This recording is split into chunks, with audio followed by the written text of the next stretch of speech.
Bonjour tout le monde, bienvenue à l'émission numéro 16. Aujourd'hui, on termine avec des inédits, mais on débute en parlant de paniers bien spéciaux. Bienvenue à Studio Libre.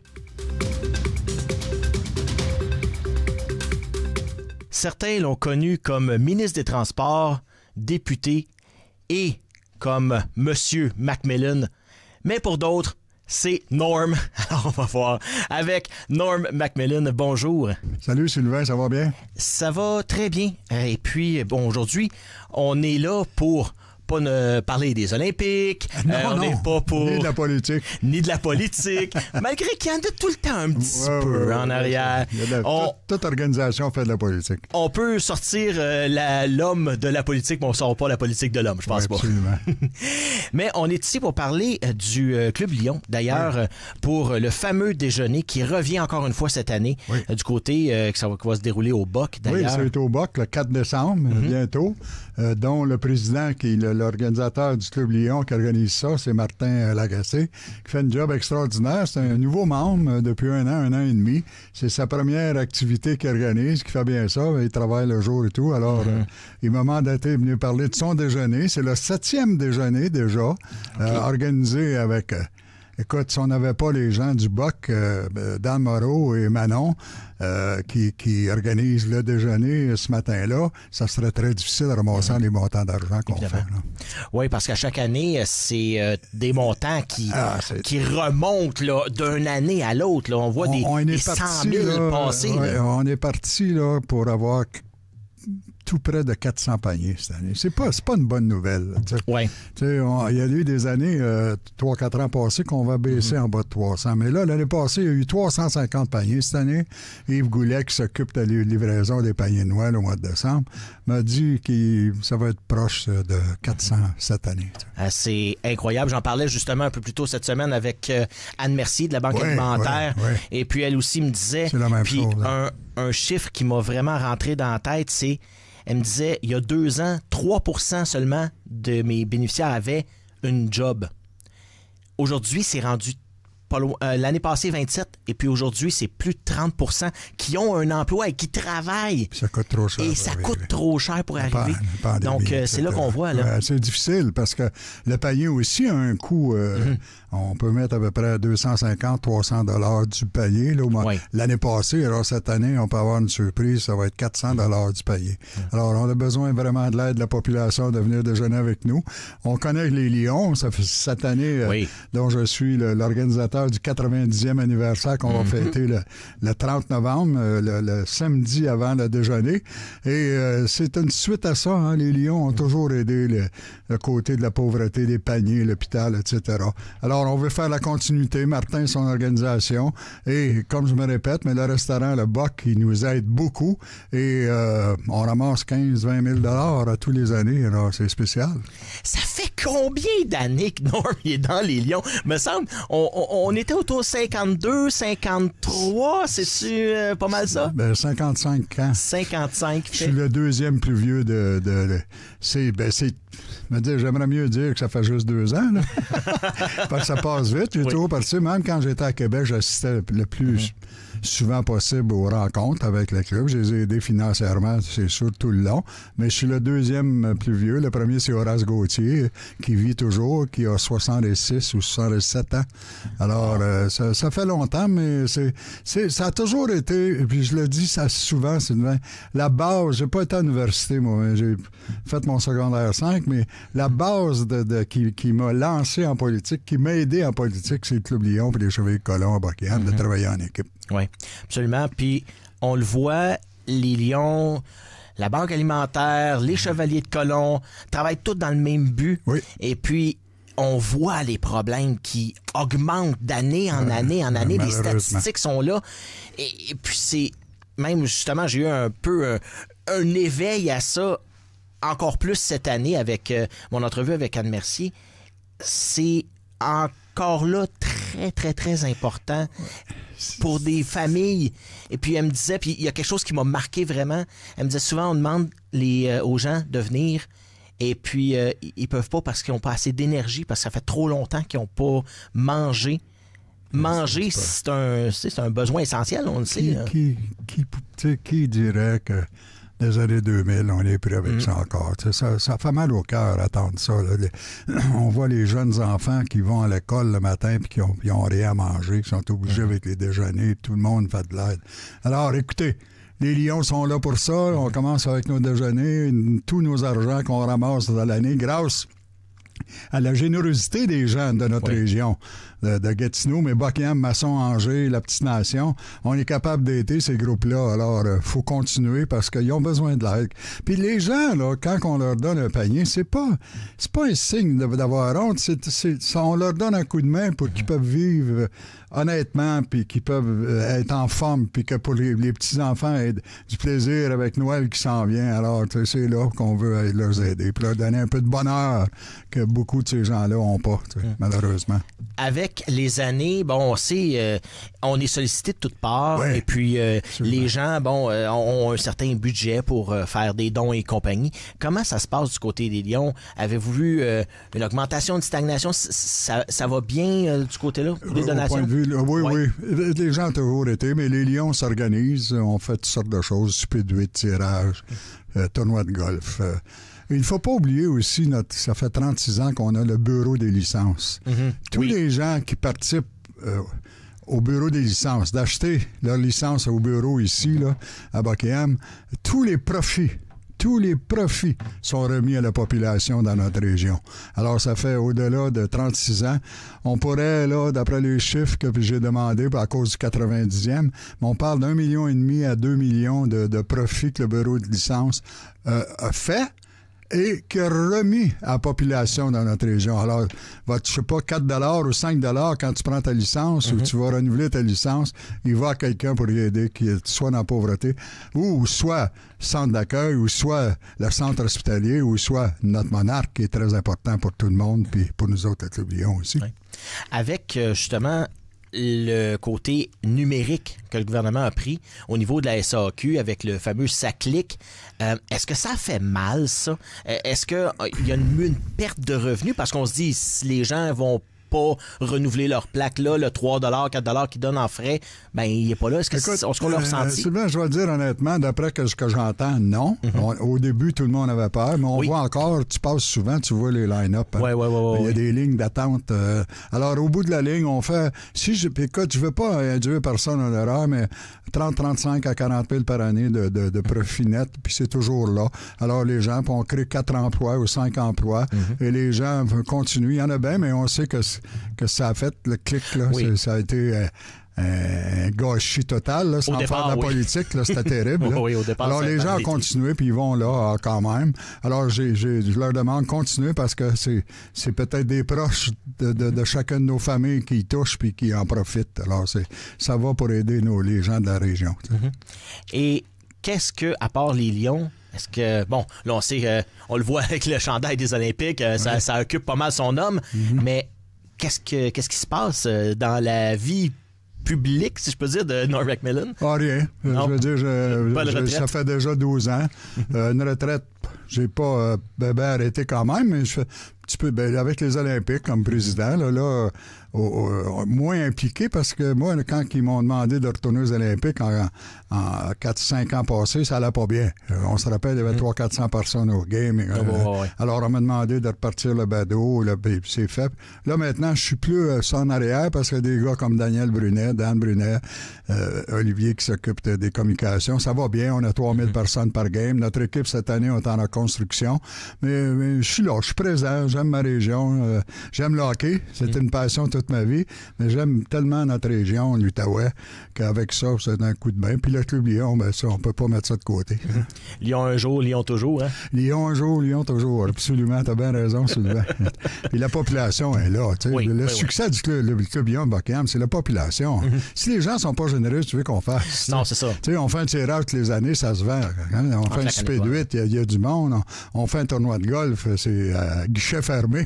On veut dire, on va donner 400 400 paniers. Les gens sont là, alors on les remercie. On les remercie d'avance, mais ils sont toujours avec nous, là, toute la région, la Petite Nation, Angers, là, Masson, Buckingham, moi, je dis Glenhammond parce que je demeure là, Mulgrave and Derry, là, tu sais, Méo.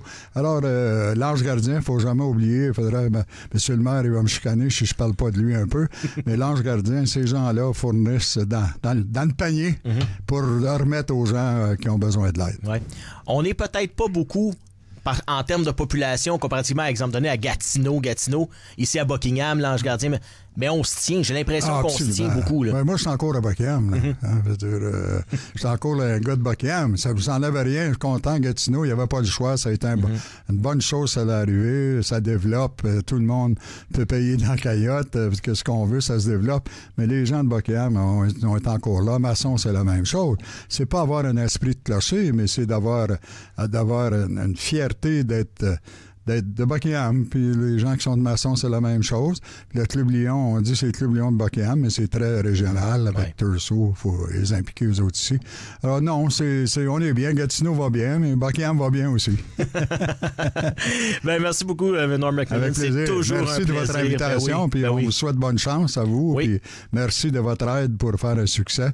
Tantôt, vous allez parler avec mon ami Dan, alors j'en profite pour dire un gros merci au BOC, à Dan et Manon, qui nous aide beaucoup en disant le déjeuner, il prépare, il charge absolument rien, puis on peut ramasser 15-20 000 pièces ce matin-là. Alors, salut au 4 décembre. Merci beaucoup.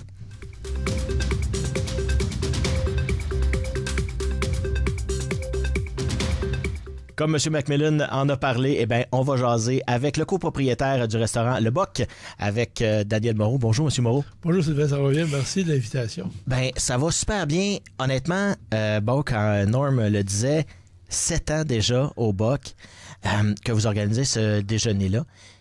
C'est important pour vous de vous impliquer à ce point-là dans la communauté? Je trouvais ça drôle. Moi aussi, 7 ans, non, on en a parlé, je me semblait, mais ça va vite, le temps passe vite, puis... définitivement, on sait que le Club Lyon, c'est un club très actif dans la région. Puis nous autres, il faut dire que Manon est native de Buckingham. Elle aide beaucoup, elle connaît beaucoup les gens, elle connaît la population, les besoins de la population. Oui, c'est important. C'est important pour Manon, qui est une résidente d'ici depuis toujours. Puis c'est important pour elle, puis naturellement, moi aussi. Là. Quand on voit des gens qui viennent, surtout à un restaurant, ils viennent manger... on voit souvent on a des confidences, j'imagine, de nos clients qui nous disent, on vient moins souvent parce que, les temps sont durs, tout ça. À quel point ça peut avoir changé dans les dernières années?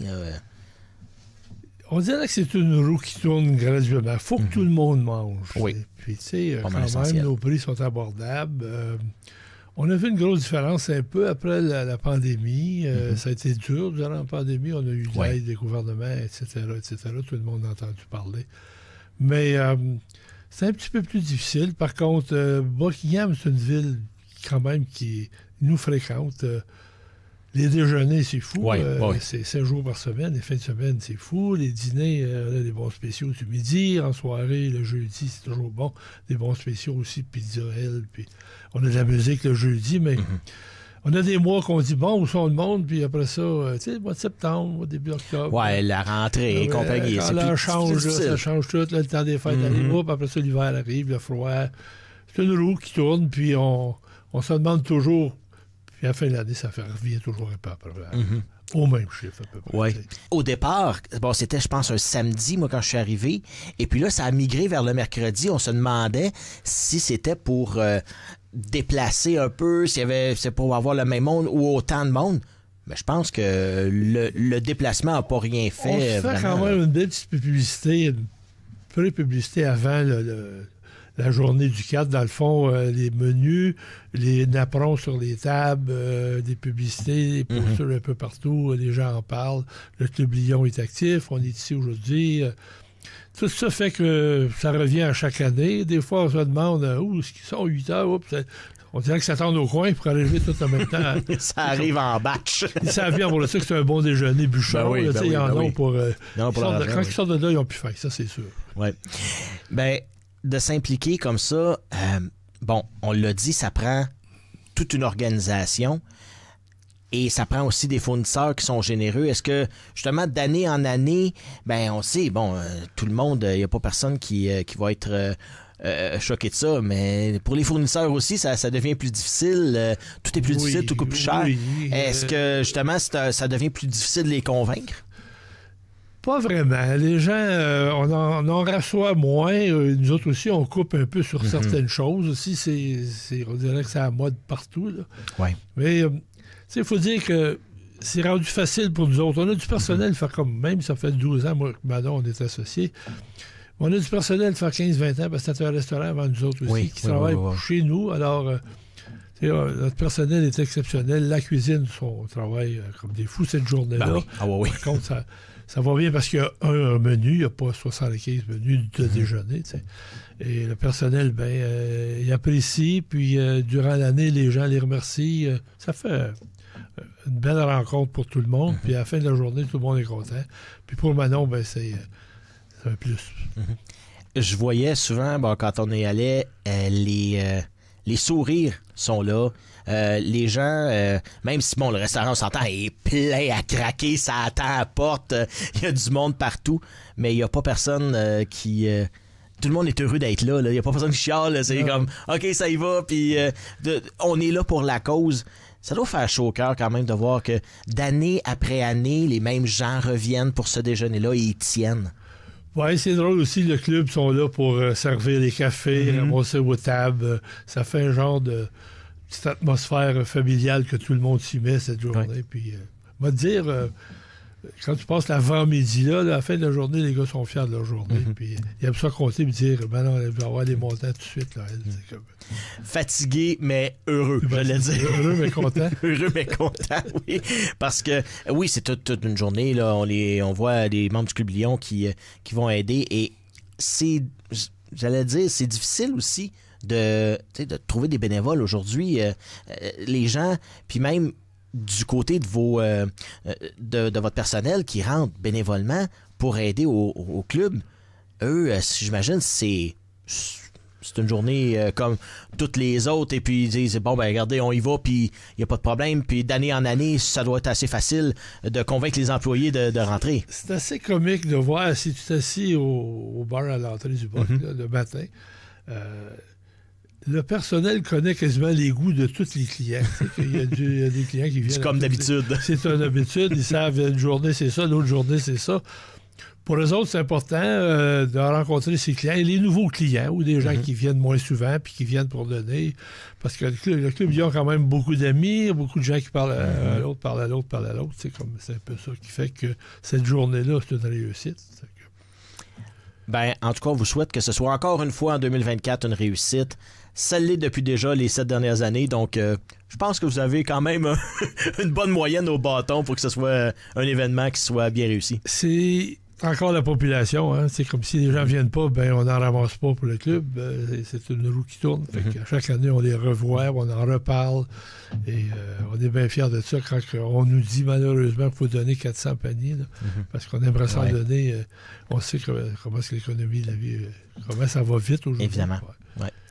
Ouais. Un gros succès. Et puis, merci beaucoup, Daniel Moreau, copropriétaire du restaurant Le Boc, d'avoir passé à l'émission. Merci. Encore une fois, merci de l'invitation.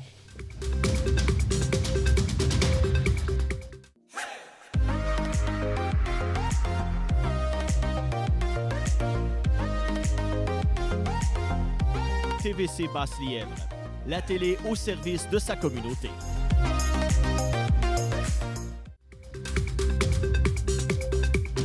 On passe maintenant à la section des inédits. Vous savez, quand on fait une entrevue, il arrive qu'on déborde du sujet ou qu'on déborde du temps alloué. Mais on trouve des perles qu'on veut absolument vous présenter. C'est le cas avec mon invité Mathieu Gratton. Humoriste bien connu, il fait une tournée avec son ex-conjointe, avec le spectacle Les Ex-Séparables et Patricia Paquin. Comme on le sait tous, les deux se sont trouvés des nouveaux conjoints et conjointes. Mais évidemment, il faut que la jalousie soit écartée de tout ça. Mathieu Gratton a tenu à rassurer tout le monde. Je veux juste rassurer, il n'y a aucune chance que je couche avec Patricia Paquin dans ma vie. Et ça, c'est même pas moi qui le dis, c'est elle. Oui, j'ai vu dans un podcast, d'ailleurs, justement mentionner ça, du genre, non, regarde, si on n'avait pas un enfant ensemble, on se parlerait plus. Là, on se parlerait plus, ben non, parce que on est deux personnes qui s'entendent bien quand on fait un projet ensemble, mais le reste de l'année, on se parle juste de Benjamin, c'est rare, on s'appelle pas pour savoir comment ça va. C'est sûr que quand un ou l'autre vit quelque chose, moi, j'ai toujours été très attentionné, là, contrairement à elle. Non, c'est une blague, ça, mais c'est juste pour que vous compreniez la dynamique entre nous deux. On se taquait quand même, mais tu sais, mettons, il arrive quelque chose dans sa famille. Je sais que, tu sais, il y a eu le décès de ses parents, sa mère récemment, puis tout ça. Tu sais, là, on est là pour s'épauler. On est quand même, comme je disais tantôt, resté. On a des liens familiaux.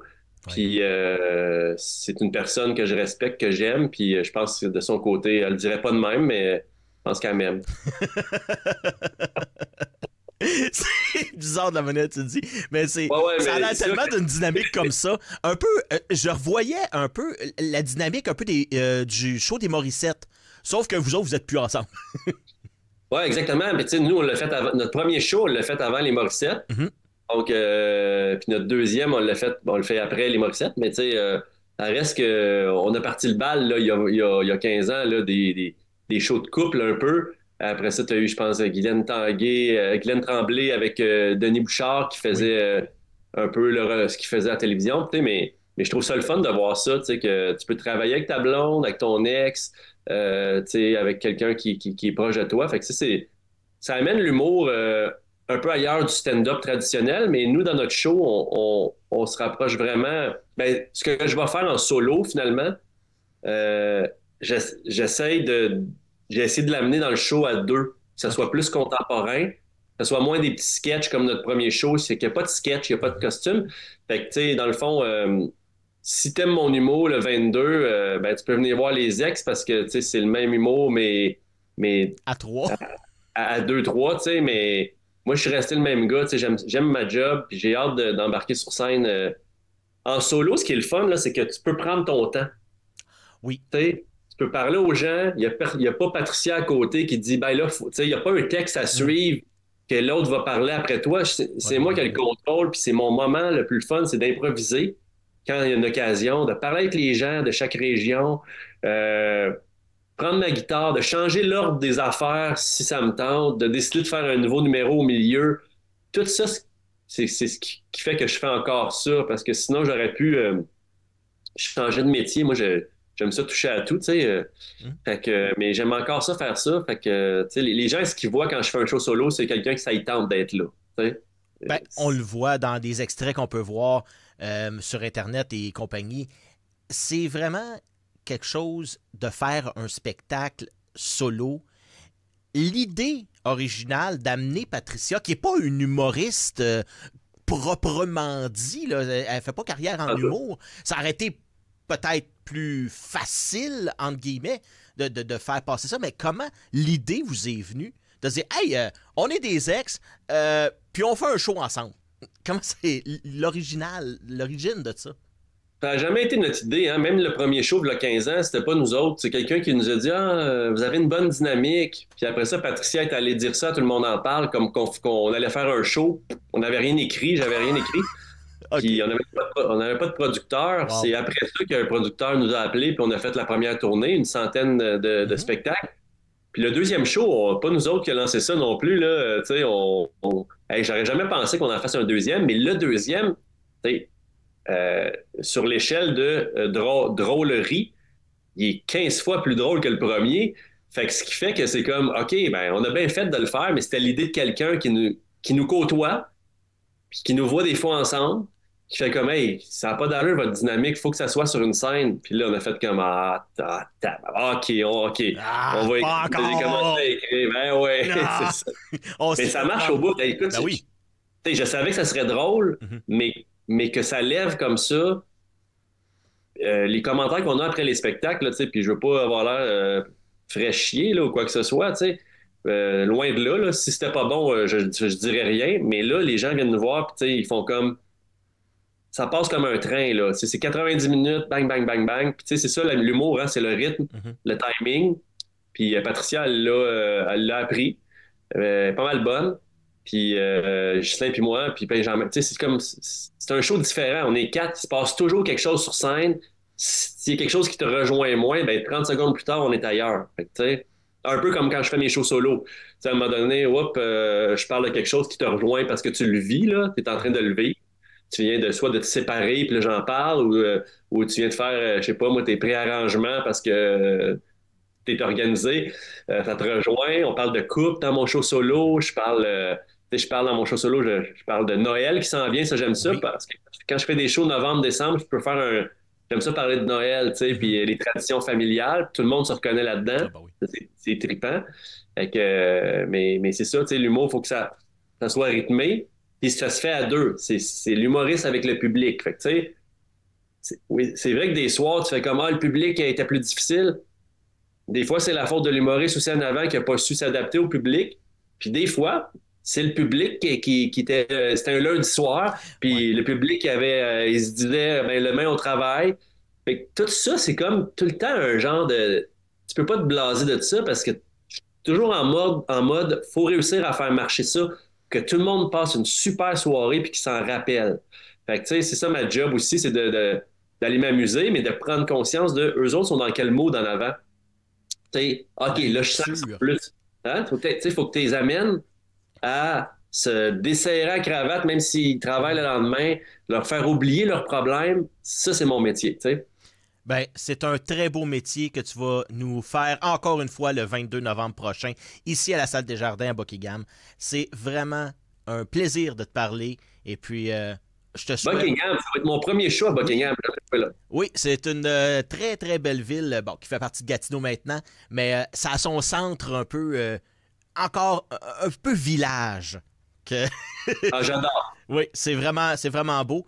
Et nous, on est dans l'église ici à la télé communautaire, donc on est au centre du village et on peut le voir que les gens sont encore très, très tissés, serrés. Donc, un public qui va être... Puis à Gatineau, on le dit tout le temps, on est le meilleur public au Québec. C'est pas moi qui le dis, c'est les humoristes à qui je parle. Clairement, Gatineau, c'est dans le haut de la liste, pour vrai. Je n'aimerais pas ceux du bas de la liste, mais il y a des villes plus tough, là. Fait que tu te dis, coudonc, ils n'ont pas le goût d'avoir du fun, mais à la fin, ils applaudissent bien fort. Fait que Mais Gatineau, oui, on est allé 2 fois, puis cette année. Fait que moi, j'ai juste hâte de vous voir le 22. Venez en grand nombre, puis tu sais, en couple, tu sais, sortez votre chum, là, je sais pas s'il y a une game ce soir-là, mais là, quand ça va pas bien, fait que sortez votre chum, là. Merci beaucoup d'avoir été des nôtres pour cette édition numéro 16 de Studio Libre.